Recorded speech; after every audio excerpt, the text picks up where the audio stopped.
Et bonjour à toi, sois bienvenue dans cette nouvelle vidéo de cours sur Blender 3D avec la fabrique d'univers. Aujourd'hui, on va plus loin et on va voir les courbes. Alors, c'est le moment de mettre le petit pouce en l'air et l'abonnement, et c'est parti! Avant de voir l'intérêt et les possibles des courbes dans Blender, il convient de définir proprement l'objet. Alors, en avant pour la définition.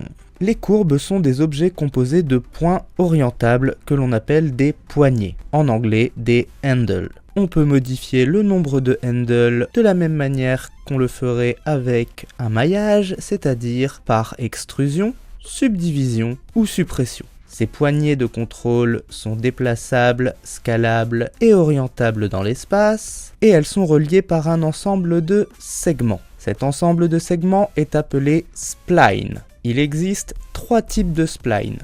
Les splines de type Bézier, NURBS et Poly. Chacune de ces splines sont calculées par leur propre algorithme de représentation de courbes. Les splines de type Bézier utilisent des points de contrôle ainsi que deux poignées qui permettent de définir l'angle de ce point. Cet angle permettra de calculer l'orientation de la courbe entre deux points. Ensuite, on retrouve les splines de type NURBS pour Non-Uniform Rational B-Spline. Ces splines sont mathématiquement plus propres et plus précises que les Bézier. En effet, celles-ci vont se rapprocher d'une forme exacte, tout simplement parce qu'elles vont utiliser 3 points pour calculer la courbe à la manière d'une abscisse et d'une ordonnée. Pour terminer, on retrouvera les polysplines. Celles-ci ne sont pas présentes dans le menu d'ajout des courbes, tout simplement parce qu'on les obtient par conversion d'un maillage en courbe.